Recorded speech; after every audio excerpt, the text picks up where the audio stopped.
আল্লাহ রসুলের ইন্তেকালের বেশ কিছুদিন আগে থেকে তার কথাবার্তা থেকে, তার কাজকর্ম থেকে এমন কিছু বোঝা যাচ্ছিল যে তিনি আর দুনিয়ায় বেশি দিন থাকবেন না। এবং সাহাবায়ে কিরামও আল্লাহ রসুলের এই সমস্ত কাজকর্ম, কথাবার্তা দেখে বুঝতে পারতেন যে আল্লাহ রসুল আমাদের মাঝে আর বেশি দিন থাকবেন না।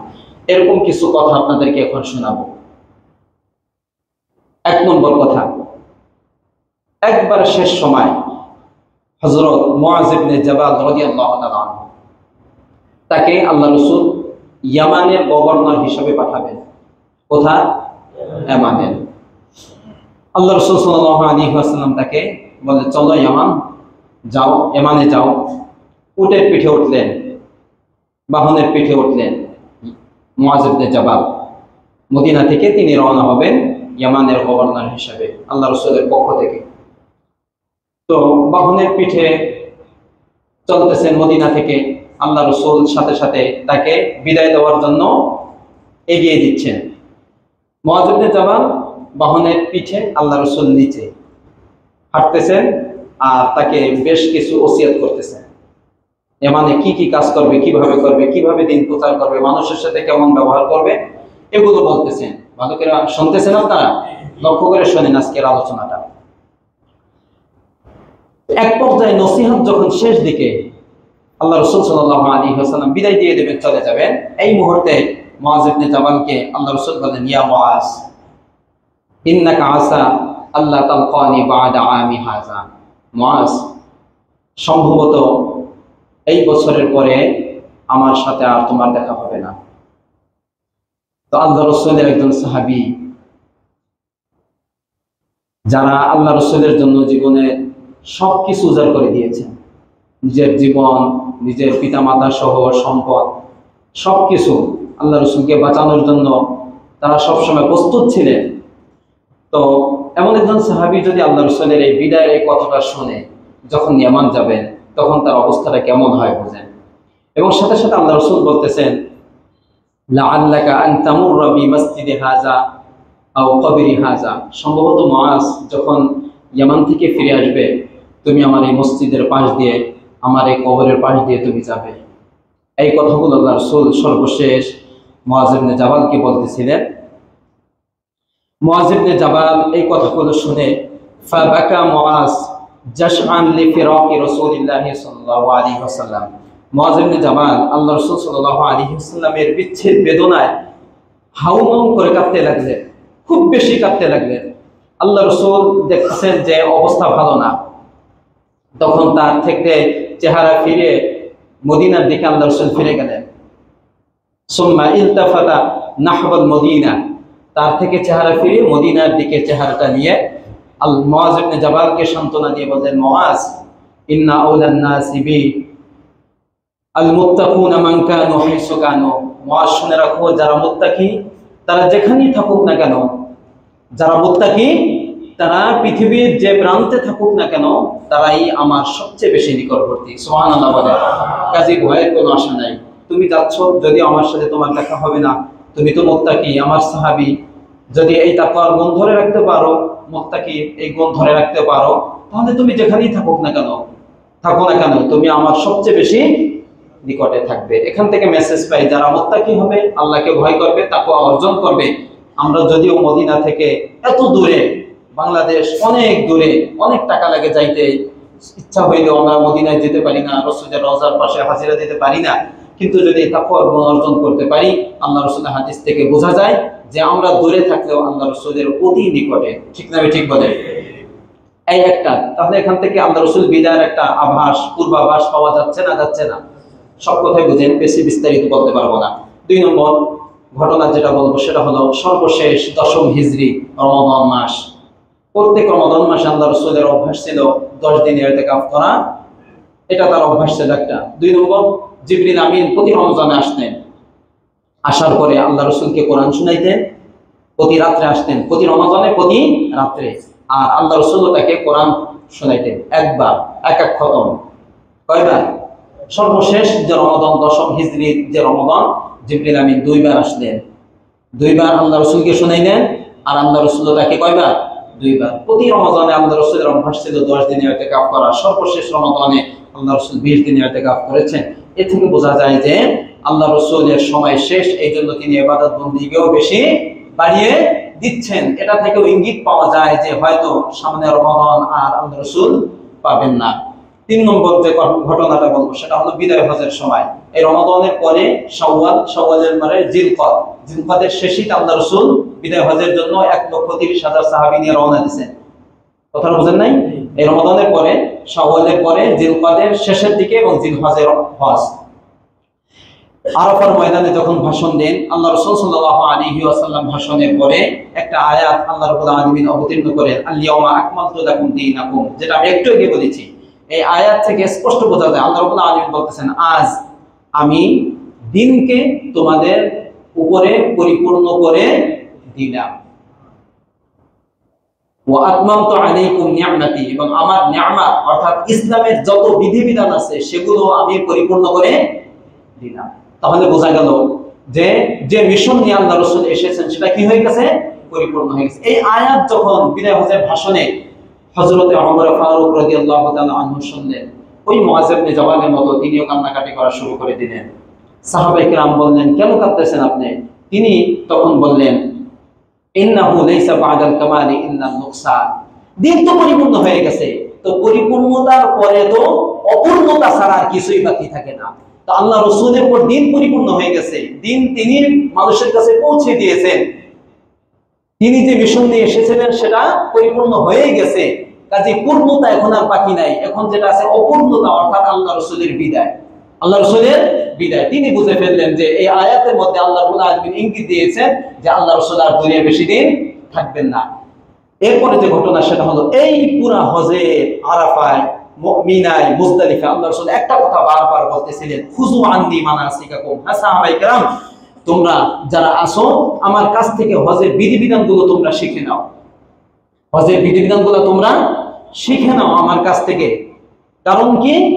ফাইন্নী লা আদরি, আমার জানা নেই, লাআল্লি লা আলকাকুম বা'দা হাযি বা'দা আমি বিহাযাল মাওকিফি আবাদা, কারণ আমি এটা জানি না যে এই বছরের পরে আর জীবনে কখনো তোমাদের সাথে এই স্থানে আর মোলাকাত করব কি না। এই আরাফা, মিনায়, মুজদালিফায় তোমাদের সাথে আর আমার দেখা হবে কিনা এটা আমি আর জানি না। কাজী হজের যে সমস্ত বিধিবিধান আছে এগুলো তোমরা আমার কাছ থেকে ভালো করে শিখে নাও। এখান থেকে বোঝা যায়, ইঙ্গিত বোঝা যায়, ওয়াফাতের ইঙ্গিত, তিনি যে চলে যাবে এটা বোঝা যায় না, যায় না। মিনায় আইয়ামে তাশরিক অর্থাৎ জিলহজের 10, 11, 12, 13 এইগুলোকে বলা হয় আইয়ামে তাশরিকের দিন। এই দিনগুলো কোন একটা দিনে আল্লাহ রাসূলের উপরে সূরাতুন নাসর অবতীর্ণ হয়। কেউ কেউ বলেন মক্কা বিজয়ের আগে এই সূরা অবতীর্ণ হয়েছে, আবার কেউ কেউ বলেন মিনায় অবস্থানরত আইয়ামে তাশরিকের যে কোনো একটা দিনে সূরাতুন নাসর অবতীর্ণ হয়েছে। সূরাতুন নাসর কি এখানে বলা হয়েছে? ইযা জাআ নাসরুল্লাহি ওয়াল ফাত। আল্লাহ রাসূলকে আল্লাহ রাব্বুল আলামিন বলতেছেন, যখন আমার পক্ষ থেকে বিজয় আসবে এবং আমার পক্ষ থেকে সাহায্য আসবে, আপনি দেখবেন, আর আপনি দেখবেন যে মানুষ দলে দলে ইসলাম গ্রহণ করে। এই জিনিসটা যখন আপনি দেখবেন, বিজয়ের সাহায্য আসবে আর মানুষদেরকেও দেখবেন তারা দলে দলে এসে ইসলাম ধর্ম গ্রহণ করতেছে, তাহলে বিজয় হজের আগ থেকে বিভিন্ন দেশ থেকে মদিনায় প্রতিনিধি দলের আগমন শুরু হয়ে গেছিল। গত জুমায় বলছিলাম, এসে আল্লাহ রাসূলের হাতে হাত দিয়ে ইসলাম ধর্ম গ্রহণ করতেছিল। তো এই অবস্থা যখন আপনি দেখবেন, আল্লাহ রাসূলকে বলতেছেন, তখন আপনি তিনটা কাজ করবেন। ফাসাব্বিহ বিহামদি রাব্বিকা ওয়াস্তাগফির। কয়টা? কথা বলেন কয়টা? এটা বিজয় দিবস পালন করার নীতি। আল্লাহ রাব্বুল আলামিন বলতেছেন তিনটা কাজ করবেন। 1 নম্বর তাসবিহ পাঠ, 2 নম্বর তাহমিদ, বেশি প্রশংসা আল্লাহ রাব্বুল আলামিনের, 3 নম্বর হলো ওয়াস্তাগফির, ইস্তেগফার, আল্লাহর কাছে ক্ষমা চাওয়া। কয়টা কাজ? তিনটা কাজ। আচ্ছা, আমি এই এরপরে যেটা এটা আমি বলতেছি, এই সূরায় কি বোঝা যাচ্ছে? এই সূরায় বোঝা যাচ্ছে এটা যে আল্লাহ রাসূল আর দুনিয়ায় বেশি দিন থাকবেন না, কারণ বিজয় এসে গেছে, আল্লাহর পক্ষ থেকে সাহায্য এসে গেছে, দলে দলে মানুষ ইসলাম ধর্ম গ্রহণ করাও কি হয়ে গেছে? শুরু হয়ে গেছে।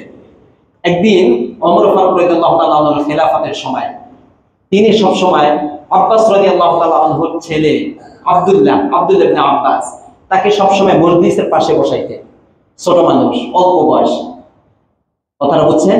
তো তো বড় বড় প্রবীণ সাহাবা তাদের দেখে ঈর্ষা হতো যে আমরা বড় বড় সাহাবায়ে কেরাম থাকতে আল্লাহ রাসূলের সে ছোট্ট একটা বাচ্চা তাকে কেন পাশে বসায়? এরকম হয় না? আমাদের দ্বারা তো এরকম হয় না? হয়, অনেক সময় হয় এটা। আচ্ছা, অন্যদিকে ইঙ্গিত দিতাম, তা দিব না এখন। যাই হোক, তো ওমর রাদিয়াল্লাহু তাআলা এটা বুঝে ফেললেন। বুঝে ফেলে একদিন তিনি মজলিসে পাশেই বসা, ওমর রাদিয়াল্লাহু তাআলা আব্দুল্লাহ ইবনে আব্বাস সাহাবায়ে কেরাম বসা, বললেন ইদা জাআ নাসরুল্লাহ সূরাতুন নাসর, এই সূরা থেকে তোমরা কে কি বুঝছো একটু বলো তো, ব্যাখ্যা দাও আমাকে। কেউ এক একজন উত্তর দিচ্ছে কিন্তু কোনটা সঠিক না। অনেকে বলে জানি না, মা কি ইঙ্গিত আছে বুঝি না। পাশে বসা কে? আব্দুল্লাহ ইবনে আব্বাস, নাম হলো রাইসুল মুফাসসিরিন, সমস্ত মুফাসসিরদের সম্রাট। নাম কি? আব্দুল্লাহ ইবনে আব্বাস, আল্লাহর রাসূলের চাচাতো ভাই, চাচার ছেলে। তো উনি বললেন যে আমি জানি। বলো কি তুমি জানো? মানে মানুষকে বুঝাবে তিনি। ওমর রাদিয়াল্লাহু তাআলা মানুষকে, সাহাবায়ে কেরামদেরকে বুঝাবে যে তাকে কেন পাশে আমি বসাই। কথাটা বুঝেছে? তিনি বললেন এই সূরার মধ্যে আল্লাহ রাব্বুল আলামিন, আল্লাহ রাসূল যে চলে যাবেন বিদায়ের ইঙ্গিত এই সূরার মধ্যে আছে। ওমর রাদিয়াল্লাহু তাআলা, হ্যাঁ তোমার এই ব্যাখ্যাই সঠিক ব্যাখ্যা। এরপর সাহাবায়ে কেরাম বুঝছেন যে তাকে কেন পাশে বসায়। এই সূরাটা অবতীর্ণ হইল। আল্লাহ রাসূল এরপর থেকে প্রত্যেক নামাজে রুকুতে সিজদায় একটা দোয়া বেশি বেশি করতেন। এই দোয়াটা আপনারা করতে পারেন, কোনো সমস্যা নেই। বেশি বেশি করতেন, প্রত্যেক নামাজে রুকুতে সিজদায় একটা দোয়া করতেন। সুবহানাকাল্লাহুম্মা ওয়া বিহামদিকা, বলেন সুবহানাকাল্লাহুম্মা রাব্বানা ওয়া বিহামদিকা আল্লাহুম্মা ইগফিরলি। এই সুবহানাকাল্লাহুম্মা রাব্বানা ওয়া বিহামদিকা আল্লাহুম্মা ইগফিরলি, ওই আয়াতের মধ্যে আল্লাহ রাব্বুল আলামিন বলছেন যে আপনি তিনটা কাজ করবেন, তাসবিহ, তাহমিদ, ইস্তিগফার। কয়টা? এই তিনটাই এই দোয়ার মধ্যে তিনটা আছে। সুবহান, এই যে তাসবিহ আছে, ওয়া বিহামদিকা আছে, এই যে তাহমিদ, এরপরে আল্লাহুম্মা ইগফিরলি, আল্লাহ আমাকে ক্ষমা করে দাও, ইস্তিগফার আছে। এই তিনটা বেশি বেশি আল্লাহ রাসূল ইন্তেকালের আগ পর্যন্ত এই তিনটা কাজ সবচেয়ে বেশি বেশি করতেন। যাই হোক, দীর্ঘ হয়ে যাচ্ছে আলোচনা। এরপরে বিদায় হজ শেষে আল্লাহ রাসূল মক্কা থেকে রওনা দিলেন মদিনার উদ্দেশ্যে। মক্কা থেকে মদিনার মাঝখানে একটা স্থান আছে, গাদিরে খুম। নাম কি বলেন? আপনারা জানেন তো, যারা শিয়া আছে, কয়দিন আগে শিয়ারা এটা দিবস পালন করছে, গাদিরে খুম। খুম, খ মিম, খুম, গাদিরে খুম, এই দিবস শিয়ারা পালন করে। যদি কখনো সময় হয় তখন বলবো। এই স্থানে যখন আসলে, একটা কূপের নাম খুম, একটা গাদির মানে কূপ, খুম অর্থ এই একটা কূপের নাম। এই কূপের এখানে যখন আসলেন তখন সাহাবায়ে কেরামদেরকে নিয়ে, সাহাবায়ে কেরামের সংখ্যা কত ছিল বিদায় হজে? 1,30,000। তো এই গাদিরে খুম যে স্থানটা, এই স্থানটার একটা মোহনা, অর্থাৎ 1,30,000 সাহাবায়ে কেরাম সবাই কি মদিনায়? সবাই কি মদিনার অধিবাসী না আশেপাশে বিভিন্ন অঞ্চলে? এখন সবাই যে প্রত্যেকের অঞ্চলে চলে যাবে, যাওয়ার পথ হলো এখান থেকে তারা বিক্ষিপ্ত হয়ে বিভিন্ন রাস্তা দিয়ে তাদের দেশে যাবেন। এই পর্যন্ত সবাই একসাথে। তো এখান থেকে আর কখন আল্লাহ রাসূলের সাথে তাদের দেখা হবে কি হবে না, এটাও আশা করা যায় না। এই স্থানে যখন আসলেন, সবাই এখন বিদায় নিয়ে বিভিন্ন যার যার অঞ্চলের দিকে চলে যাবে। এখানে একটা আল্লাহ রাসূল ভাষণ দিলেন। এই ভাষণের এক পর্যায়ে আল্লাহ রাসূল সাল্লাল্লাহু আলাইহি ওয়াসাল্লাম বলেন, ইয়া আইয়ুহান নাস, হে লোক সকল, ইন্নামা আনা বাশার, আমি একজন মানুষ, আমি একজন মানুষ, তোমাদের মতো একজন মানুষ, আর মানুষের মৃত্যু আসবে। এরপর আল্লাহ রাসূল বলেন, ইউশিকু আইয়াতিয়ানি রাসূলু রাব্বি ফাউজিবা, আশা করা যায় অচিরেই আমার রবের একজন দূত অর্থাৎ মালাকুল মাউত অচিরেই আমার কাছে আসবে, আর আসার সাথে সাথে আমি আমার রবের ডাকে সাড়া দিয়ে চলে যাব। তাহলে এখান থেকে বোঝা যায় যে আল্লাহ রাসূল আর মনে হয় দুনিয়া বেশি দিন থাকবেন না। এই মোটামুটি ভাবে ইঙ্গিত বোঝা যাচ্ছে যে আল্লাহ রাসূল আর দুনিয়া বেশি দিন। আল্লাহ রাসূল জীবিত মানুষদের থেকে এভাবে বিদায় নিচ্ছিলেন, ঠিক মৃত মানুষ যারা মারা গেছে তাদের থেকেও আল্লাহ রাসূল বিদায় নেওয়া শুরু করলেন। এখান থেকে ফিরে এসে মদিনায় অবস্থান করতে লাগলেন। জিলহজ শেষ, মুহররম, জিলহজ মানে 10ম হিজরি শেষ, মুহররম 11তম হিজরি শুরু হয়েছে, ঠিক না? মুহররম এরপরের মাস কি? মুহররমের পরের মাস সফর, সফরের পরের মাস রবিউল আউয়াল, এই মাসে মারা গেছে, এটা মনে রাখবেন। তো সফর মাসের শুরু দিকে, আল্লাহ রাসূল সাল্লাল্লাহু আলাইহি ওয়াসাল্লাম দীর্ঘ 8 বছর পরে অহুদ যুদ্ধ হয়েছে 3য় হিজরিতে, আর এখন 10ম হিজরির শেষে 11তম হিজরিতে আল্লাহ রাসূল সাল্লাল্লাহু আলাইহি ওয়াসাল্লাম উহুদের শাহাদাতের কাছে আসলেন। উহুদের ময়দানে কয়জন শাহাদাত বরণ করছিল? 70 জন। কয়জন? সকলের দাফন সেখানেই হয়েছে। এদের কবর জিয়ারত করার জন্য আল্লাহ রাসূল আসলেন এই সফর মাসের 11তম হিজরির সফর মাসের শুরুর দিকে এসে খুব দোয়া করলেন তাদের জন্য। হযরত উকবা ইবনে আমির রাদিয়াল্লাহু তাআলা আনহু বলেন, এমন ভাবে দোয়া করতেছিলেন যেন মনে হচ্ছিল কান্নাহু ইউওয়াদ্দিউল আহইয়া ওয়াল আমওয়াত, যেন তিনি জীবিত মানুষ এবং মৃত মানুষ সকলের কাছ থেকে তিনি মৃত্যুর জন্য বিদায় নিচ্ছেন। এই উহুদ প্রান্ত থেকে ফিরে গিয়ে আল্লাহ রাসূল মেম্বারে বসলেন, মসজিদে নববীর মেম্বারে বসলেন। মেম্বারে বসে একটা ভাষণ দিলেন। ভাষণের মধ্যে বললেন, ইন্নী ফারাতুল লাকুম, আমি তোমাদের আগেই চলে যাচ্ছি। ওয়া আনা শাহিদুন আলাইকুম, তবে আমি তোমাদের ব্যাপারে আল্লাহ রাব্বুল আলামিনের দরবারে কি দেব? সাক্ষী দেব তোমাদের ব্যাপারে। আর আমি রাসূল এই মেম্বারে বসা, এখান থেকে আমাকে একটা হাউজে কাউসার দান করা হয়েছে, যেখান থেকে আমি তোমাদেরকে পানি পান করাবো। সেই হাউজে কাউসারের পানি তোমরা আমাকে পাবে। ওই হাউজে কাউসারটা আমি মেম্বারে বসা অবস্থায় এখন এখান থেকে আমি সেটা দেখতেছি। সুবহানাল্লাহ বলেন। আল্লাহ রাসূল বলতেছেন, এবং আরো কিছু নসিহত করলেন যেগুলো এখন বলবো না। তাহলে এখান থেকে ইঙ্গিত পাওয়া যাচ্ছে, কথা বলে না, বিদায়ের ইঙ্গিত পাওয়া যাচ্ছে না? যাচ্ছে না। এই সফর মাসের শুরুতে এই কাহিনী, সফর মাসের শেষ দিকে, সফর মাসের শেষে বা মাঝামাঝি সময় আল্লাহ রাসূল সাল্লাল্লাহু আলাইহি ওয়াসাল্লামকে আল্লাহ রাব্বুল আলামিনের পক্ষ থেকে আদেশ করা হলো, আপনি জান্নাতুল বাকিতে যান। জান্নাতুল বাকিতে যে সমস্ত মাইয়িত আছে তাদের জন্য আপনি ইস্তেগফার করেন, দোয়া করেন। আম্মা জান আয়েশা থেকে হাদিস বর্ণিত আছে, এবং আল্লাহ রাসূলের একজন আযাদকৃত দাস মুয়াইহিবা রাদিয়াল্লাহু তাআলা আনহু, তার থেকে ওই হাদিস বর্ণিত আছে। মুয়াইহিবা তিনি বলেন, এক রাতে আল্লাহ রাসূল আমার কাছে আসলেন, এসে বললেন যে আল্লাহর পক্ষ থেকে আমাকে আদেশ করা হয়েছে আমি যেন জান্নাতের বাকিতে গিয়ে তাদের সকলের জন্য আমি কি করি? ইস্তেগফার করি। তুমি আসো আমার সাথে গভীর রাতে। এই আযাদকৃত গোলাম তিনি আল্লাহ রাসূল সাল্লাল্লাহু আলাইহি ওয়াসাল্লামের কাছে সাথে জান্নাতুল বাকিতে আসলেন সফর মাসের মাঝামাঝি সময়। এসে আল্লাহ রাসূল খুব কান্নাকাটি করে মাইয়িতদের জন্য কি করলেন? দোয়া করলেন। দোয়া থেকে যখন ফিরে আসতেছেন তখন আল্লাহ রাসূল এই আযাদকৃত দাস একে বলেন যে আল্লাহ রাব্বুল আলামিন আমাকে দুনিয়ার সমস্ত ধনভাণ্ডার এর চাবি এবং দুনিয়ায় স্থায়ীভাবে থাকা, এরপরে জান্নাত, বুঝছেন এই কথাটা? বলছেন দুনিয়ার সমস্ত ধনভাণ্ডারের চাবি এবং দুনিয়ায় স্থায়ীভাবে থাকা, এরপরে জান্নাত, এই একটা। আর এইগুলো না করে তাৎক্ষণিকভাবে আল্লাহ রাব্বুল আলামিনের সাক্ষাৎ, এরপরে জান্নাত, এই দুইটার মাঝে আমাকে ইখতিয়ার দেওয়া হয়েছে যে আপনি যেটা ইচ্ছা সেটা গ্রহণ করতে পারেন। কথাটা বুঝছেন?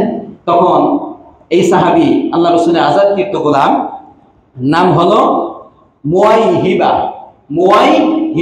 তিনি বললেন, ইয়া রাসূলুল্লাহ, আপনি প্রথমটা নেন, অর্থাৎ দুনিয়ার সমস্ত ধনভাণ্ডারের চাবি এবং দুনিয়া আপনি আমাদের মাঝে স্থায়ীভাবে থাকেন, এরপরে মৃত্যু, অনেক দিন বেঁচে থেকে তারপরে আপনি জান্নাতে যান। সাহাবায়ে কেরাম আল্লাহ রাসূলকে ছাড়তে চান? আল্লাহ রাসূল বলেন, ওয়াল্লাহি, আল্লাহর কসম খেয়ে বলতেছি, আমি এটা গ্রহণ করি নাই। আমি এখনই, অর্থাৎ দুনিয়ায় না থেকে আমি আমার রবের দিদার এবং জান্নাত, এই মতটাকেই আমি গ্রহণ করেছি। সুবহানাল্লাহ বলেন।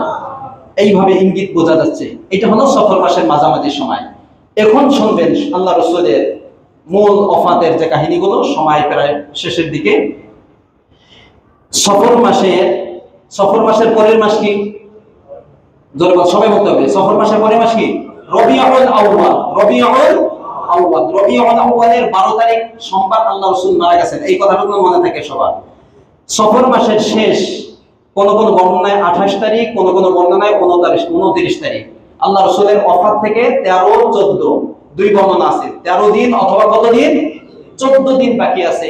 দিন বুধবার, কিবা বুধবার।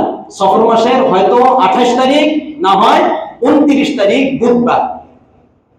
আল্লাহ রাসূল সাল্লাল্লাহু আলাইহি ওয়াসাল্লাম জান্নাতুল বাকিতে একটা জানাজায় অংশগ্রহণ করার জন্য আসলেন।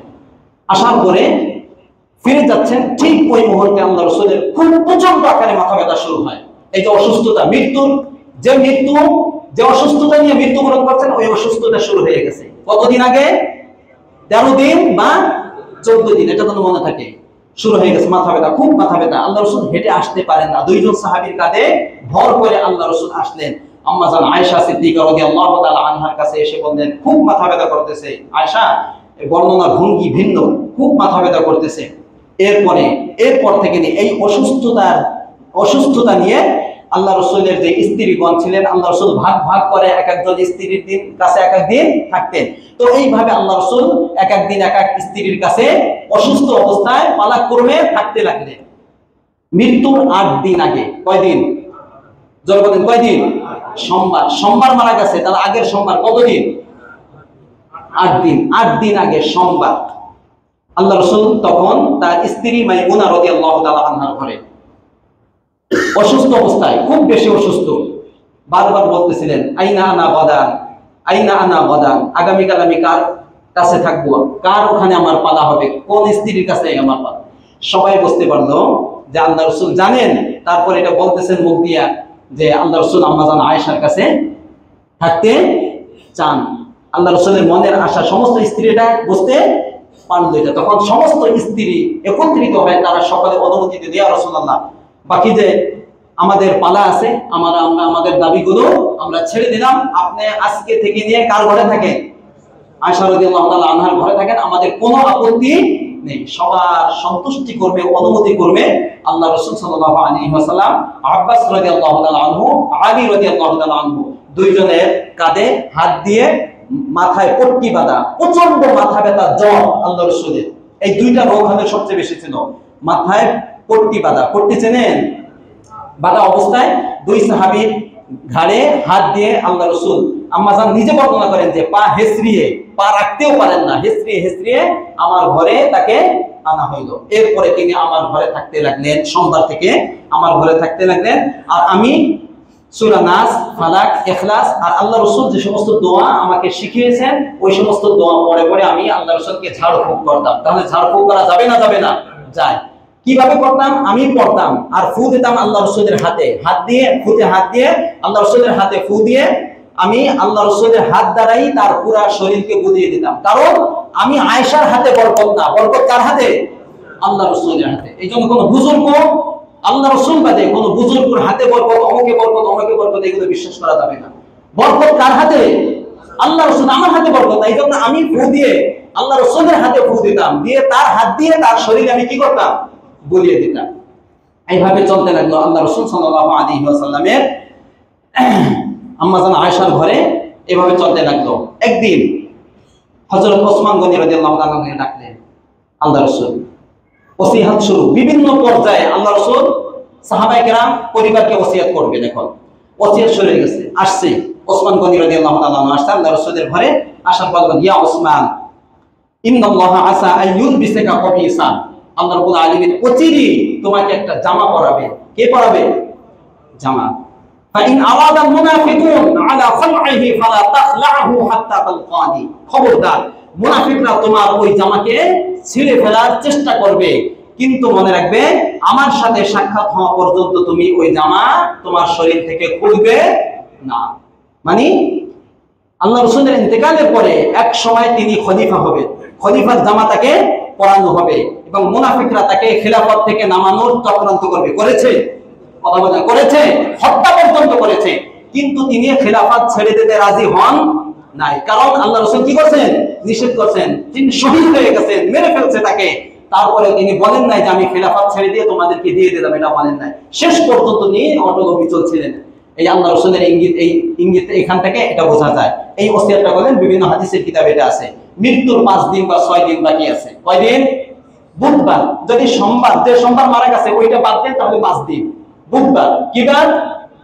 বুধবার দিন আল্লাহ রাসূল প্রচন্ড জ্বর, মাথা ব্যথা, অসুস্থ, বেড়েই চলছে। বুধবার জোহরের নামাজের কিছু আগে 10টার দিকে হবে, 10টার দিকে এরকম সময়, বুধবার দিন।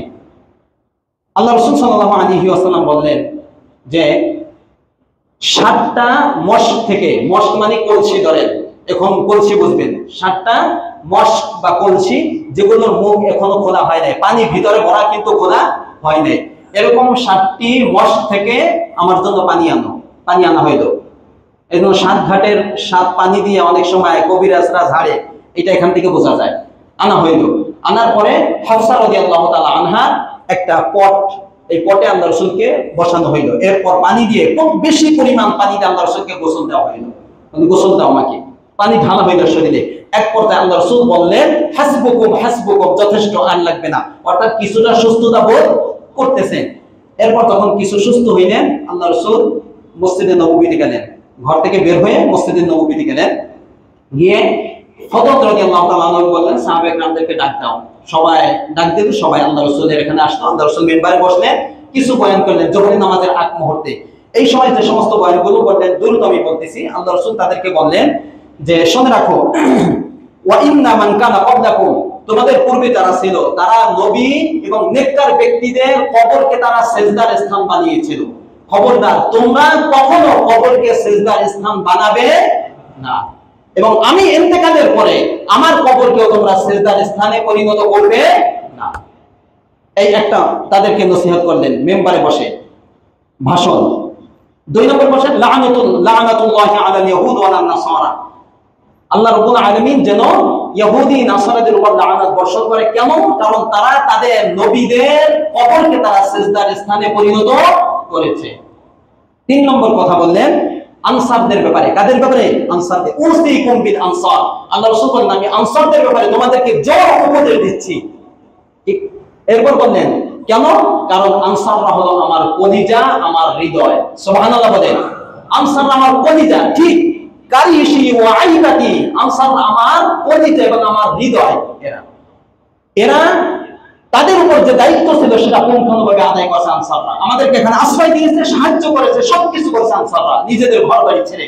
কিন্তু তাদের যে পাওনা, তারা যা পাবে সেটা এখনো তাদেরকে পরিপূর্ণভাবে দেওয়া হয় নাই। কাজেই তোমরা আনসারদের সাথে ভালো ব্যবহার করবে, তাদের সব কর্মশীলদের আমলগুলো গ্রহণ করবে।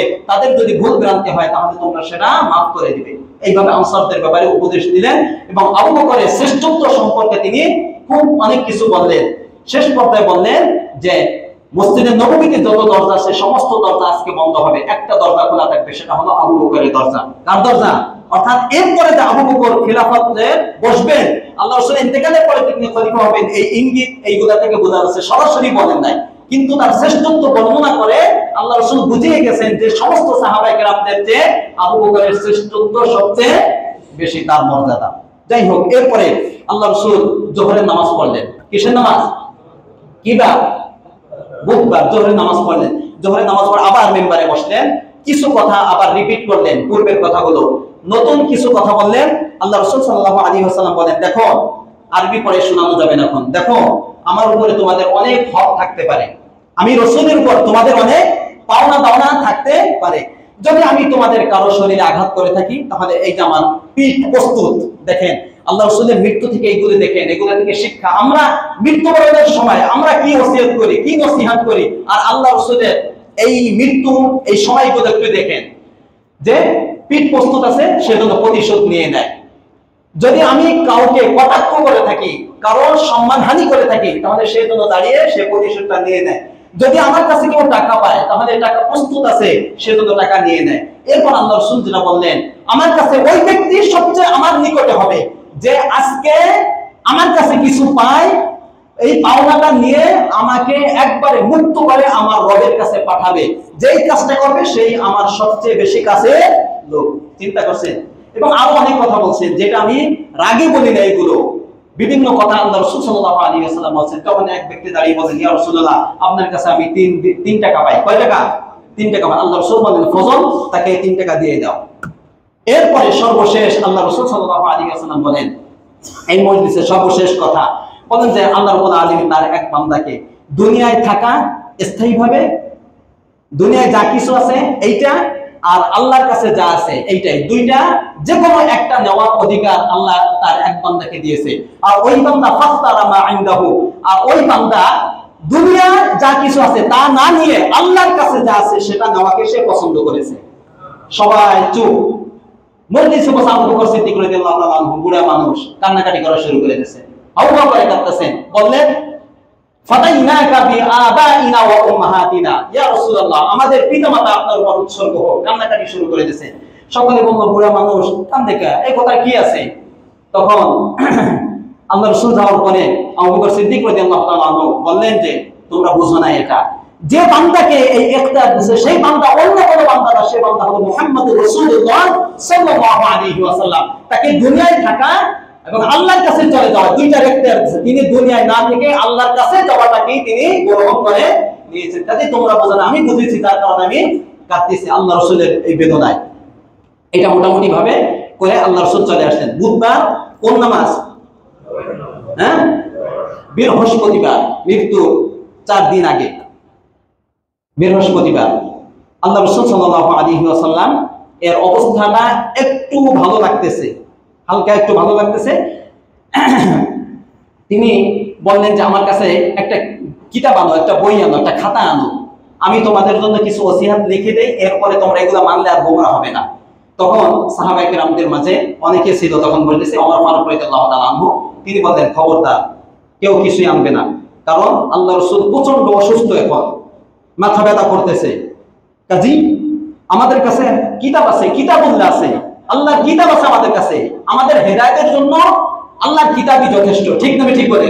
কাজী এই মুহূর্তে আল্লাহ রাসূলকে কষ্ট দেওয়ার কোনো অর্থ হয় না। একদম বলল আমি, আরেকদম ওমর ফারুক রাদিয়াল্লাহু তাআলা আনহুর তালে কথা মিলিয়ে বলতে লাগলো, হট্টগোল শুরু হয়ে গেল আল্লাহ রাসূলের ঘরের ভিতরে। আল্লাহ রাসূল বললেন কুমু আন্নি, তোমরা সবাই আমার কাছ থেকে বের হয়ে যাও। এই ঘরে এরপরে 3টা ওসিয়ত করলেন। কয়টা? 3টা। 1 নম্বর ওসিয়ত, আখরিজুল মুশরিকিনা মিন জাযীরাতিল আরব, পুরো আরব ভূখণ্ড থেকে মুশরিকদেরকে বের করে দিবে তোমরা। 1 নম্বর। 2 নম্বর, ওয়া আজিজুল ওয়াফদা বিনাহবি মা কুনতু উজিজুহু, কোন প্রতিনিধি দল মদিনায় আসলে আমি যেরকম তাদেরকে সমাদর করতাম, তাদেরকে যেরকম সম্মান করতাম, তোমরাও তাদেরকে সেরকম প্রতিনিধি দলকে তোমরাও কি করবে? সম্মান করবে। 3 নম্বরটা বর্ণনাকারী বলেন আমি ভুলে গেছি, অর্থাৎ মনে নাই, কিন্তু কোন কোন বর্ণনায় বোঝা যায় যে সেটা ছিল তামাসসাকু বিকিতাবিল্লাহ, তোমরা আল্লাহর কিতাবকে খুব মজবুত ভাবে আঁকড়ে ধরবে। এই 3টা নসিহত ওসিয়াত আল্লাহ রাসূল সাল্লাল্লাহু আলাইহি ওয়াসাল্লাম বৃহস্পতিবার করলেন। বৃহস্পতিবার যখন মাগরিবের আগে একটু ভালো আল্লাহ রাসূল সাল্লাল্লাহু আলাইহি ওয়াসাল্লামের শরীর, তিনি মাগরিবের নামাজে উপস্থিত হলেন। এই নামাজই আল্লাহ রাসূলের জামাতের সাথে জোরে কেরাতের সর্বশেষ নামাজ মাগরিবের নামাজ। মনে রাখবেন, বৃহস্পতিবার আল্লাহ রাসূল মাগরিবের নামাজ পড়ালেন, আর অসুস্থতা নিয়ে আল্লাহ রাসূল নামাজ পড়াচ্ছেন এই পর্যন্ত। মাগরিবের নামাজে সূরাতুল মুরসালাত পড়লেন, 29 পারা সর্বশেষ সূরা। প্রথম রাকাত, দ্বিতীয় রাকাতে পুরো সূরাটা আল্লাহ রাসূল বললেন, এটাই আল্লাহ রাসূলের জবান থেকে সর্বশেষ। সাহাবায়ে কেরাম যে আয়াতটি শুনছেন, ফাবি আইয়ি হাদিসিন বাদাহু ইউমিনুন, সর্বশেষ আল্লাহ রাসূলের নামাজের মধ্যে জবান থেকে এই আয়াতটা সর্বশেষ উচ্চারিত হয়েছে বৃহস্পতিবার মাগরিবে নামাজে। নামাজ পড়ে আল্লাহ রাসূল সাল্লাল্লাহু আলাইহি ওয়াসাল্লাম চলে গেলেন। এশারের নামাজের আগে মসজিদে নববীতে আসবেন, নামাজের সময় খুব অসুস্থ হয়ে পড়লেন, বেশি অসুস্থ হয়ে পড়লেন, জ্বর, মাথা ব্যথা। বলেন আমার জন্য পানি আনো, আনা হলো, গোসল করলেন। গোসল করার পরে জিজ্ঞাসা করলেন আসাল্লান নাস, মানুষ কি নামাজ পড়ে ফেলেছে? আম্মা জান বললেন না। আয়েশা সিদ্দিকা রাদিয়াল্লাহু তাআলা আনহার ঘরে বললেন না। এরপর আবার পানি আনা হলো, এরকম 4 বার গোসল করলেন। উঠতে যাবেন, বেহুশ হয়ে পড়ে গেলেন। এরকম কয়বার হয়েছে? 4 বার। শেষ পর্যায়ে যখন একটু হুঁশ আসলো, আল্লাহ রাসূল বলেন মুরমু আবা বকরিন ফাসাল্লি বিন নাস, আবু বকরকে আদেশ দাও, তিনি যেন লোকদেরকে নিয়ে জামাতের সাথে নামাজ পড়ে ফেলে। এই যে আবু বকরের ইমামতি শুরু হয়ে গেল, লাগাতার 17 ওয়াক্ত নামাজ। এই এশারের নামাজ শুক্রবার, শনিবার, রবিবার, 3 দিন 15, এই 16, আর সোমবার দিন সকালের নামাজ। কয়েক ওয়াক্ত নামাজ? 17 ওয়াক্ত নামাজ আবু বকর সিদ্দিক রাদিয়াল্লাহু তাআলা আনহু জামাতের সাথে পড়াইলেন। আল্লাহ রাসূল আর যেতে পারেন না, একবার গিয়েছেন, সামনে আসবে। আচ্ছা, সোমবার দিন, এই বৃহস্পতিবার দিন শেষ। শুক্রবার এসলে আল্লাহ রাসূল একটা ওসিয়ত করেছেন, সেটা হলো তোমাদের কেউ যেন আল্লাহ রাব্বুল আলামিন সম্পর্কে ধারণা রেখে ইন্তেকাল না করে, অর্থাৎ প্রত্যেকেই যেন আল্লাহ রাব্বুল আলামিন সম্পর্কে সুধারণা রেখে ইন্তেকাল করে। এই ওসিয়তটা কে করলেন? আল্লাহ রাসূল সাহাবায়ে কেরামদেরকে শুক্রবার দিন করলেন। সবাই যেন আল্লাহ সম্পর্কে কি ধারণা রাখে? সুধারণা রাখে। রাখবেন তো বলেন ইনশাআল্লাহ। শনিবার বা রবিবার, মৃত্যুর 2 দিন বা 1 দিন আগে, শনিবার অথবা রবিবার, জোহরের নামাজ চলতেছে। আল্লাহ রাসূল কিছুটা সুস্থতা বোধ করলেন, তখন 2 জন সাহাবীর কাঁধে হাত দিয়ে আল্লাহ রাসূল জোহরের নামাজ কে পড়াচ্ছেন? আল্লাহ রাসূল বললেন চলো আমাকে মসজিদে নিয়ে যাও। তখন আল্লাহ রাসূল সামনে, আল্লাহ রাসূল হলো বাম পাশে আল্লাহ রাসূলের ঘরটা ছিল মসজিদের। বাম পাশটা কোন দিক? দক্ষিণ দিক না? দক্ষিণ দিকে এই পাশে ছিল আল্লাহ রাসূল, এখান থেকে দেখা যেত এই পাশে আল্লাহ রাসূলের হুজরা মুবারক ছিল, পর্দা লাগানো ছিল। যারা এই মসজিদের তাকওয়ায় সিরাত যে প্রদর্শনী হয়েছে এখানে তারা গেছেন, দেখছেন। এখানে যাই হোক, সময় নেই। আল্লাহ রাসূল বের হয়ে আসলেন, দুইজন সাহাবীর কাঁধে হাত দিয়ে এসে নামাজে অংশগ্রহণ করবেন। আবু বকর সিদ্দিক রাদিয়াল্লাহু তাআলা দেখে তিনি তার মুসাল্লা থেকে ফিরে যেতেছিলেন, সরে যাওয়ার ইচ্ছা করছেন। আল্লাহ রাসূল ইঙ্গিতে বললেন, তুমি তোমার জায়গায় বসে থাকো। আল্লাহ রাসূলকে আবু বকর রাদিয়াল্লাহু তাআলার বাম পাশে নিয়ে বসিয়ে দেওয়া হলো। বসা অবস্থায় আল্লাহ রাসূলকে অনুসরণ করে আবু বকর সিদ্দিক রাদিয়াল্লাহু তাআলা নামাজ পড়লেন, জোহরের নামাজ, শনিবার অথবা রবিবার জোহরের নামাজ। আর সমস্ত লোক আবু বকরকে দেখে দেখে নামাজ পড়লেন। এইটাই আল্লাহ রাসূলের সর্বশেষ মসজিদে আসা। এরপর আর আল্লাহ রাসূল আসতে পারেন না, এই নামাজটা সর্বশেষ।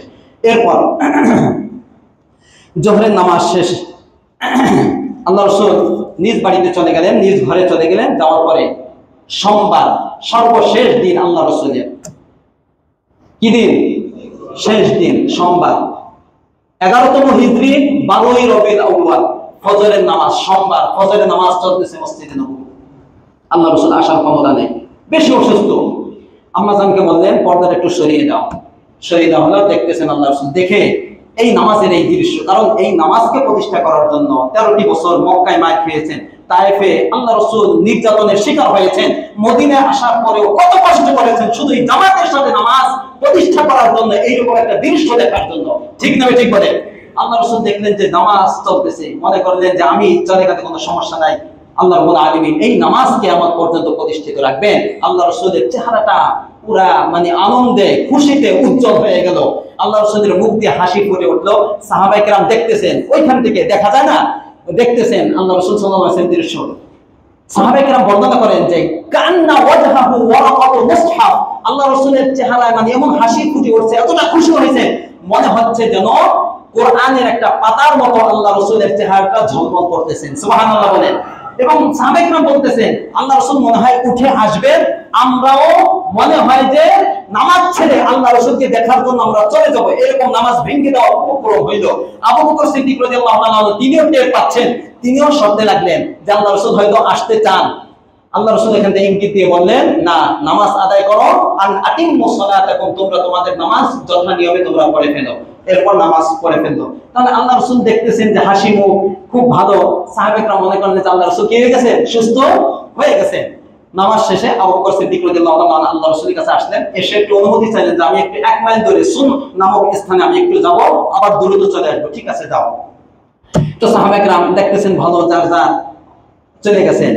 সোমবার দিন আস্তে আস্তে আল্লাহ রাসূল সাল্লাল্লাহু আলাইহি ওয়াসাল্লাম পরিবারের সদস্যদেরকে কিছু নসিহত করতে লাগলেন। প্রথমে ডাকলেন তার কলিজার টুকরা ফাতেমা রাদিয়াল্লাহু তাআলা আনহাকে। সূর্য কিছুটা উপরে ওঠার পরে ডাকলেন, ডেকে বললেন, মা, আমার চলে যাওয়ার সময় হয়ে গেছে।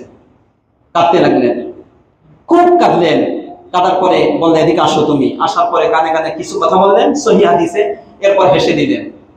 দুইটা কথা বলছেন, পরবর্তীতে তিনি বলছেন, মৃত্যুর অনেক পরে তিনি বলছেন, আম্মা জান আয়েশাকে বলছেন। দুইটা কথা বলছেন। এক নম্বর হলো, আমার পরিবারের মধ্য থেকে সর্বপ্রথমই তুমি আমার সাথে সাক্ষাৎ করবে, অর্থাৎ আমার পরিবারের মধ্য থেকে সর্বপ্রথম তোমার ইন্তেকাল আগে হবে, একটা। আর 2 নম্বর হলো, তুমি জান্নাতি সমস্ত নারীদের সর্দারনি হবে। এরপরে এই কথা শুনে তিনি হেসে দিলেন। যাই হোক, এরপরে হাসান হোসেনকে ডাকলেন, আদর করলেন। হাসানের বয়স ছিল 8 বছর, হোসেনের বয়স ছিল 7 বছর রাদিয়াল্লাহু তাআলা আনহুমা। তাদেরকে কিছু আদর করলেন, নসিহত করলেন। পরিবারের স্ত্রী যারা আছে তাদেরকে ডাকলেন, কিছু নসিহত করলেন। নসিহত করার পরে আল্লাহ রাসূল আম্মা জানকে বললেন, আয়েশা সিদ্দিকা রাদিয়াল্লাহু তাআলা আনহাকে বললেন, আয়েশা, মা আযাদু আজিদু আলামাত তুআম আলামাত তুআমিল্লাযী আকালতু বি খাইবারা, খাইবারে যে আমি বিষ মিশ্রিত যে গোশত, যে খাবার আমি খেয়েছিলাম, তার প্রতিক্রিয়ায় মনে হয়েছে আমার শিরা উপশিরা ফেটে যাচ্ছে। এতটা যন্ত্রণা দিচ্ছে আল্লাহ রাসূলকে। সর্বশেষ অন্তিম মুহূর্ত শুরু হয়ে গেছে। এই সময় এই কষ্ট নিয়ে, শ্বাসকষ্ট শুরু হয়ে গেছে।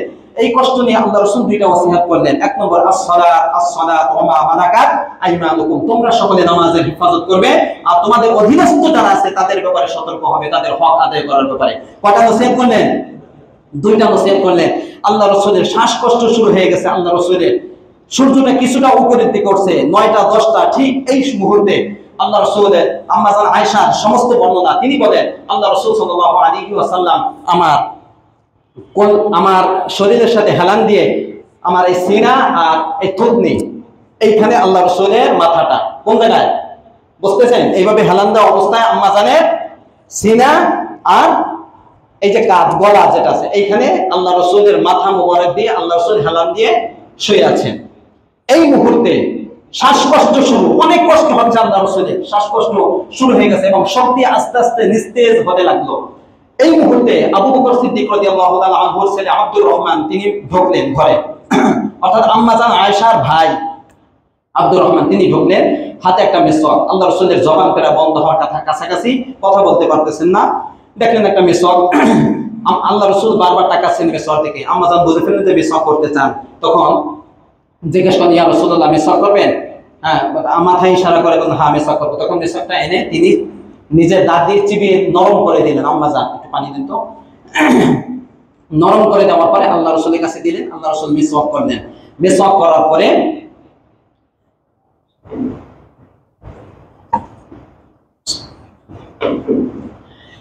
মিসওয়াক করার পরে পাশে পানির একটা পাত্র ছিল, সেখান থেকে নিয়ে কুলি করলেন এবং মুখ ধুইলেন। মুখ ধোয়ার পরে আল্লাহ রাসূলের প্রচন্ড আকারে অসুস্থতা বেড়ে গেল, শ্বাসকষ্ট বেড়ে গেল। ঠিক এই মুহূর্তে আল্লাহ রাসূল সাল্লাল্লাহু আলাইহি ওয়াসাল্লাম বলতেছিলেন লা ইলাহা ইল্লাল্লাহ ইন্না লিল মাউতি সাকারাত।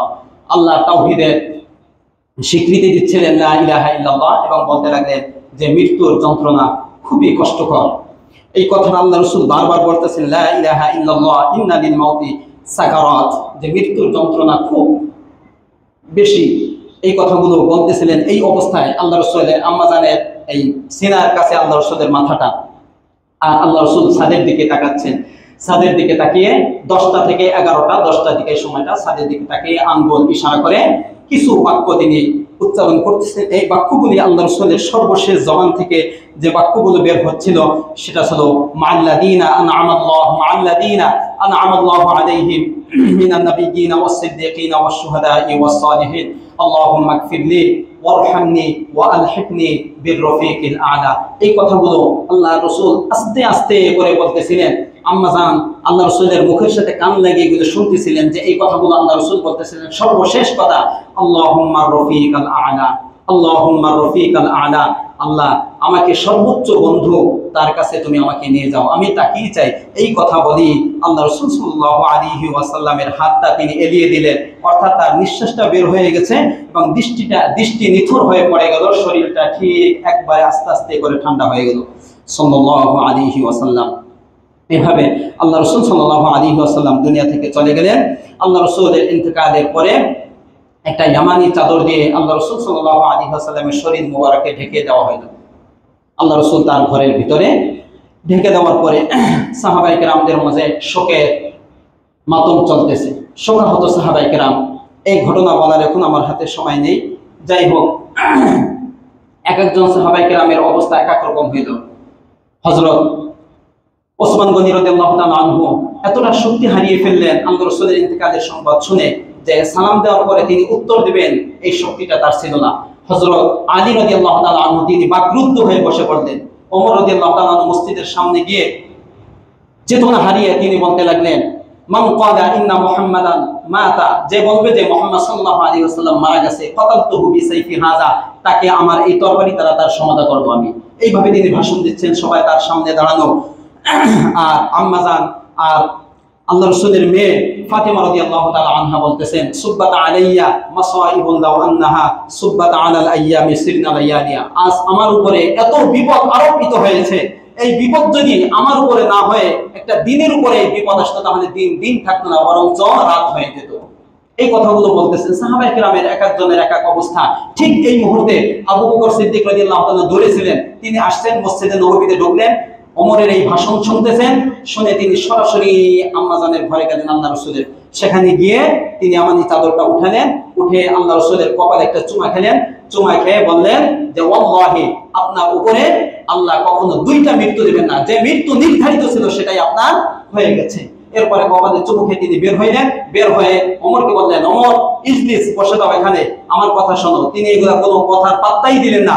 তখন তিনি কথা না বাড়িয়ে পাশে দাঁড়িয়ে তিনি ভাষণ দেওয়া শুরু করলেন। তো ওমর রাদিয়াল্লাহু আনহু পাশে যারা ছিল তারা তার মসজিদ ছেড়ে আবু বকর সিদ্দিক রাদিয়াল্লাহু তাআলা আনহুর মসজিদে এসে তার কথা শুনতেছিলেন। তিনি একটা ভাষণ দিলেন। ভাষণের মধ্যে বললেন, মান কানা মিনকুম মান ইয়াবুদু মুহাম্মাদান ফাইন্না মুহাম্মাদান ক্বাদ মাতা ওয়া মান কানা মিনকুম মান ইয়াবুদুল্লাহা ফাইন্নাল্লাহা হাইয়্যুন লা ইয়ামুত। তোমাদের মধ্যে যারা মুহাম্মদ সাল্লাল্লাহু আলাইহি ওয়াসাল্লামের ইবাদত করতে, তিনি তো মারা গেছে। মানুষ তিনি মারা যেতে পারেন, ঠিক না? ঠিক বলেন। আর তোমরা যারা আল্লাহর ইবাদত করো, তিনি জীবিত, তিনি কখনো মৃত্যুবরণ করবে না। এরপরে কিছু আয়াত শোনালেন, ওমা মুহাম্মাদুন ইল্লা রাসূল কদ খালাত মিন ক্বাবলিহির রাসূল আফা ইন মাতা আও কুতিলাম ফাতাবুদু। মুহাম্মদ সাল্লাল্লাহু আলাইহি ওয়াসাল্লাম তো অন্যান্য নবীদের মতই তিনি একজন নবী। অন্যান্য নবীও চলে গেছেন, তিনিও এরকম যদি মারা যায়, আল্লাহ রাব্বুল আলামিন বলতেছেন তিনি যদি মারা যায় অথবা শহীদ হয়, তাহলে কি তোমরা কুফরের দিকে ফিরে আসবে? এই আয়াতগুলো বলতেছেন। আর ইন্নাকা মাইয়িতু ওয়া ইন্নাহু মাইয়িতুন, আল্লাহ রাব্বুল আলামিন আল্লাহর রাসূল ইন্তেকাল করবে, আয়াতগুলো যখন আবু বকর সিদ্দিক রাদিয়াল্লাহু তাআলা মজলিসে ভরপুর করে পুরো ভরপুর মজলিসে শোনালেন, তখন ওমর ফারুক রাদিয়াল্লাহু তাআলা বুঝতে পারলেন যে না, তিনি সত্যি মারা গেছেন। তখন তিনি বললেন যে এই আয়াতগুলো কোরআনে আছে, আমি এর আগে জানতামই না। তখন তিনি চুপ হইলেন। এভাবে আল্লাহ রাসূল সাল্লাল্লাহু আলাইহি ওয়াসাল্লামের একজন সাহাবী আনাস ইবনে মালিক রাদিয়াল্লাহু তাআলা আনহু বললেন, খুব কষ্ট নিয়ে কথাটা বললেন, 10 বছরের খাদেম। তিনি বলেন, যে বছর আল্লাহ রাসূল মদিনায় এসেছিলেন, আল্লাহ রাসূলের আগমনে পুরা মদিনাটা আলোকিত হয়ে গেছিল। আর যেদিন আল্লাহ রাসূল চলে গেলেন, এই দিনটা পুরা মদিনাটা অন্ধকারে আচ্ছন্ন হয়ে গিয়েছিল। এরকম একজন সাহাবায়ে কেরামের অবস্থাটা এরকম ছিল। এরপরে খলিফা কে হবে এই বিষয় নিয়ে বড় মতভেদ দেখা দিল। এক পর্যায়ে সবাই ঐক্যমত পোষণ করলো যে আল্লাহ রাসূলের পরে খলিফা হবে কে? আবু বকর সিদ্দিক রাদিয়াল্লাহু তাআলা। তিনি নির্বাচিত হইলেন। অনেক ঘটনা আছে, এদিকে এখন যাওয়ার সময় নাই। আচ্ছা, এটা অনেক সময় কেটে গেল। সোমবার মারা গেছে। সোমবার পুরা দিন এবং রাতের কিছু অংশ এই খলিফা নির্বাচনে ব্যয় হয়ে গেছে। এরপরে আল্লাহ রাসূলকে এখন গোসল করাবেন। গোসল করান 7 জন সাহাবায়ে কেরাম। আব্বাস রাদিয়াল্লাহু তাআলা আনহু, তার 2 ছেলে ফদল, কুসাম রাদিয়াল্লাহু তাআলা আনহুমা, আলী রাদিয়াল্লাহু তাআলা আনহু। কয়জন? 4 জন। উসামা ইবনে যায়েদ আর আউস ইবনে খাওলি আর আল্লাহ রাসূলের আযাদকৃত গোলাম শুকরান রাদিয়াল্লাহু তাআলা আনহু, এই 7 জন আল্লাহ রাসূলকে গোসল করালেন। আল্লাহ রাসূলের গোসলের সময় আল্লাহ রাসূলের পোশাক খুলবে কি খুলবে না, এই ব্যাপারে মতভেদ তৈরি হলো। উপর থেকে আওয়াজ আসতো, একটা গায়েবী আওয়াজ, আল্লাহ রাসূলের পোশাক খোলা যাবে না। এই অবস্থায় গোসল শেষ হইল। গোসলের পরে কাফন পরানো হবে। কাফন পরানোর সময় পরিহিত পোশাকটা খুলে ফেলা হয়। কাফন 3টা ইয়ামানের সাহাল নামক স্থানের 3টা সাদা কাপড় দিয়ে আল্লাহ রাসূলকে কাফন পরানো হয়, কাফন দেওয়া হয়। কাফন দেওয়ার পরে ঘরের ভিতরে রাখা হইল। কবর খনন করবে কোথায়? মতভেদ তৈরি হয়েছে। কেউ বলতো মসজিদে নববীর যে মেম্বার আছে মেম্বারের পাশে, কারণ সেটা হলো রাউদাতুম মিন রিয়াদিল জান্নাহ। কেউ বলতো জান্নাতের বাকিতে। এরকম মতভেদ তৈরি হওয়ার পরে হযরত আবু বকর সিদ্দিক রাদিয়াল্লাহু তাআলা বলেন, আমি আল্লাহ রাসূলের মুখ থেকে শুনেছি যে কোন নবীকে আল্লাহ রাব্বুল আলামিন সেখানে মৃত্যু দেন যেখানে তার দাফন করা আল্লাহ রাব্বুল আলামিন পছন্দ করেন। তখন সবাই চুপ হয়ে গেল, নির্দিষ্ট হয়ে গেল আল্লাহ রাসূল যেখানে মারা গেছেন আম্মা জান আয়েশা সিদ্দিকা রাদিয়াল্লাহু তাআলা আনহার ঘরে, সেখানেই তাকে দাফন দেওয়া হবে, সেখানে কবর খনন করা হবে। কবর খনন কে করবে? মদিনায় 2 ব্যক্তি ছিল, আবু উবাইদা আর আবু তালহা। একজন লাহাদ কবর, বগলি কবর খনন করত, আর একজন শাক সিন্ধু কবর খনন করত। তখন বলা হইল এই 2 ব্যক্তির মধ্যে 2 জনের কাছে লোক পাঠানো হবে, যার কাছে আগে যাবে এবং যে আগে আসবে সে যে কবর খনন করে সেটাই আল্লাহ রাসূলের জন্য কবর খনন করা হবে। 2 জনের কাছে 2 জন লোক পাঠানো হইল। তখন আবু উবাইদা রাদিয়াল্লাহু তাআলা আনহুকে পাওয়া গেল না। তিনি সিন্ধু কবর খনন করতেন। পাওয়া গেল আবু তালহাকে। কাকে? আবু তালহা। তিনি লাহাদ কবর খনন করতেন, বগলি কবর। বগলি কবর অর্থাৎ সরাসরি খনন করার পরে পশ্চিম দিকে একটা বক্সের মতো বানানো হবে। ওই বক্সের ভিতরে মাইয়িতকে ঢোকানো হবে, এরপরে ওখানে ইট দিয়ে আটকে দেওয়া হবে। এটা এই কবর খনন করা হলো আল্লাহ রাসূল সাল্লাল্লাহু আলাইহি ওয়াসাল্লামের জন্য। কবর খনন শেষ, জানাজার নামাজ। কি নামাজ? জানাজার নামাজ। এই জানাজার নামাজে পুরা মঙ্গলবার দিন এবং বুধবারের অর্ধরাত পর্যন্ত কেটে গেল। কিভাবে জানাজার নামাজ? কেউ ইমামতি করে নাই জানাজার নামাজে। বলা হলো 10 জন করে ঢুকবে। আল্লাহ রাসূলের ওই যেখানে কবর খনন করা হয়েছে এখানে আল্লাহ রাসূলের লাশ মোবারক, দেহ মোবারক এখানে রাখা হয়েছে। 10 জন করে ঢুকবে, জানাজা নামাজ পড়ে বের হবে, এক দরজা দিয়ে ঢুকবে আর এক দরজা দিয়ে বের হবে। সর্বপ্রথম তার পরিবারের যারা তারা নামাজ পড়বে, এরপর তার আত্মীয় স্বজন, এরপর মুহাজির সাহাবা, এরপর আনসার সাহাবা, এরপর নারীরা, এরপর শিশুরা। এইভাবে জানাজা চলতে চলতে চলতে চলতে মঙ্গলবার দিন পেরিয়ে রাত, এই যে রাত আসছে, এই রাত কি মঙ্গলবারের রাত না বুধবারের রাত? বুধবারের দিন হবে এই রাতের পরে, এই রাতে অনেক সময় চলে গেছে। জানাজা শেষ, অর্ধরাত্রে গভীর রাতে আল্লাহ রাসূল সাল্লাল্লাহু আলাইহি ওয়াসাল্লামকে 5 জন সাহাবায়ে কেরাম তাকে কবরে নামালেন এবং তাকে তার দাফনটা শেষ হয়ে গেল। এই 5 জন সাহাবী ছিলেন আলী রাদিয়াল্লাহু তাআলা আনহু, ফজল, উসামা ইবনে যায়েদ, আউস ইবনে খাওয়ালি রাদিয়াল্লাহু তাআলা আনহু। এভাবেই আল্লাহ রাসূল সাল্লাল্লাহু আলাইহি ওয়াসাল্লাম দুনিয়া ছেড়ে দিনকে পরিপূর্ণ করে আল্লাহ রাব্বুল আলামিনের সান্নিধ্যে চলে গেলেন। এই আল্লাহ রাসূল সাল্লাল্লাহু আলাইহি ওয়াসাল্লাম এত কষ্ট করলেন, সর্বশেষ তিনি তার চলে যাওয়াটা আমাদের জন্য, এবং আমরা যে দীর্ঘ মক্কি জীবন এবং মাদানী জীবনের দীর্ঘ আলোচনা শুনলাম, এখান থেকে আমরা কি গ্রহণ করতে পারি? আমরা আল্লাহ রাসূল সাল্লাল্লাহু আলাইহি ওয়াসাল্লামের এই জীবন বৃত্তান্ত থেকে আমরা শিক্ষা নিতে পারি না? জোরে বলুন, পারি না? এবং আল্লাহ রাসূল সাল্লাল্লাহু আলাইহি ওয়াসাল্লামের যে জীবন আছে, এই জীবনে আমাদের জন্য অনুপম আদর্শ আছে না নাই? আছে। আমাদের মুক্তির পথ একটাই, সেটা হলো আল্লাহ রাসূল সাল্লাল্লাহু আলাইহি ওয়াসাল্লামের আদর্শ গ্রহণ করা। কাজে আমরা সিরাত শুনলাম, বই পড়লাম, রেখে দিলাম, যার যার মন মতো চললাম, এটা হবে না। বরঞ্চ যদি বাস্তবে আল্লাহ রাসূলকে ভালোবাসি, তাহলে একটাই মাধ্যম, সেটা হলো আল্লাহ রাসূলকে অনুসরণ করা। আমরা আমাদের প্রতিটা ক্ষেত্রে, আমাদের ব্যক্তিগত জীবন থেকে নিয়ে যে পর্যায়ে থাকেন, কেউ যদি রাষ্ট্রীয় পর্যায়ে থাকেন, যে যেখানে থাকেন, সেখানে আল্লাহ রাসূলের আদর্শ আছে না নাই? লাকাদ কানা লাকুম ফি রাসূলিল্লাহি উসওয়াতুন হাসানাহ। কাজী আমরা আমাদের ব্যক্তিগত জীবন থেকে নিয়ে যে জীবনে আপনি থাকেন না কেন, আপনি কাজে থাকেন না কেন, সেখানে আল্লাহ রাসূলের আদর্শ ফিট করা এবং আদর্শ অনুযায়ী চলার চেষ্টা করব। তো ইনশাআল্লাহ আল্লাহ রাব্বুল আলামিন আমাদেরকে তৌফিক দান করুন। এই আল্লাহ রাসূলের মাদানী জীবন 9 পর্বে শেষ হলো, মোট আলোচনা শেষ। আগামী পর্বে আল্লাহ রাসূলের পুরা জীবনের একটা বিষয় নিয়ে একটা আলোচনা হবে, এটা আগামী জমে করব।